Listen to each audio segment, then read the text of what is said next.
Malcolm Gladwell says he's ashamed of being cowed into supporting Transformer athletes in women's sports. Oh, really? So now that it's safe to say this, now that the pendulum has started to swing the other way, now you're going to throw the previous side you were on under the bus to jump onto the winning side again. Oh, wait, guys, we were always on your side. Author Malcolm Gladwell admitted that to being ashamed by his performance hosting the prominent sports conference, discussing the path forward for inclusion of Transformer athletes in women's sports, claiming he was cowed by public pressure. So basically, this is an individual who has none of his own opinions. He only does whatever the popular opinion is. Like he parrots the popular talking points. So we should not treat him as an individual with his own opinions. Every one of his opinions we can just assume was given to him. In a podcast released Tuesday, Gladwell 62 lamented a current year -3 MIT Sloan Sports Academics Conference, during which the Outliers author said he was objective in a dishonest way. I'm ashamed of my performance at that panel because I share your position 100% and I was cowed. Yeah, he literally said it. Oh, yeah, I'm on your side. I was totally just forced into saying the opposite all along. No, but I've been on your side from the start, I swear. Gladwell told the Real Science of Sport host Ross Tucker, who appeared on the panel and argued against Transformer inclusion.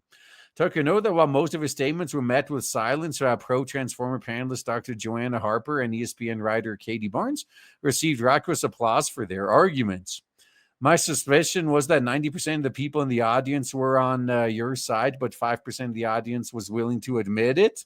So they all basically get what they deserve, is what you're saying. So Gladwell himself did not admit it at the time. The Transformer athlete on the panel, at one point, they turned to you, Ross. They said, Ross, you have to let us win. At that moment, I realized this argument has gone to the furthest extreme. No, I think it could still go further. Some people still clearly haven't learned their lesson.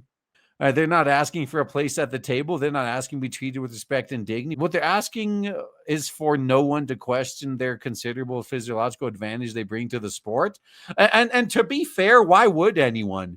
We keep being told that men and women are equal and anything a man can do, a woman can do better. So let them prove it. I don't see the problem here. I heard that and thought this is nuts, and yet I didn't say anything. Yeah, I bet if once the pendulum swings back towards the left again, this guy will be saying the same thing. He'd be saying that he was just, I was always on your side. I was just cowed by the right into agreeing with them. At the time, Gladwell outlined a remarkably different perspective. Speaking about former University of Pennsylvania swimmer Leah Thomas, the author said she's an elite swimmer. She's breaking a lot of records right now, and then asked whether she could qualify for the Olympic team. He also characterized her participation in women's sports as a difficult case and suggested it was only being discussed by Fox. Oh, okay. In the podcast released Tuesday, Gladwell and Ross both averred that if the Sloan Conference panel were held today, its outlook would be completely reversed. Oh, right, because the pendulum has started to shift back in the other direction. All these people are suddenly on our side now and always have been, and they totally would back us up. The tipping point scribe explained simply by saying that the cultural winds have shifted beyond just sports. Even the advocates are having to shift their feet and make a different claim. So he literally just admitted it. He's admitting that his opinions change with the cultural winds. And he is far from the only guy that does this, by the way. They're all like this. This is why you should just treat them like the NPCs they are. They don't have any original thoughts or opinions of their own. They're only parroting what they've been programmed with.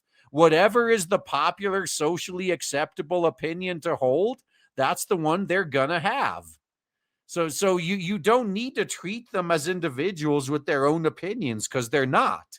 They literally are just NPCs all running from the same code base. And we're going to be seeing a lot more of these as time goes by. I look forward to the next few years and seeing way more of these stories too. Like we're already seeing it, Hollywood try this as well. Of course, it's way too late for them because they already drove everyone away from watching their movies. But I'm looking forward to the game industry trying this now too. It's only a matter of time until Western developers start actually trying to make games that players want. And they're just going to pretend like the past 10 years never happened. Yeah, just following orders. Yeah. I had a family to feed. Oh yeah, let's have some amnesty. Mistakes were made on both sides, guys. Hey, guess what? We don't need you though. That's the part that's funny is we don't actually need these people. We have no reason to take them back. What are we going to use them for? Nothing. Yeah, I am an avid supporter of Current Thing. Yeah, I've been a lifelong fan of Current Thing I didn't even know about until 2 days ago.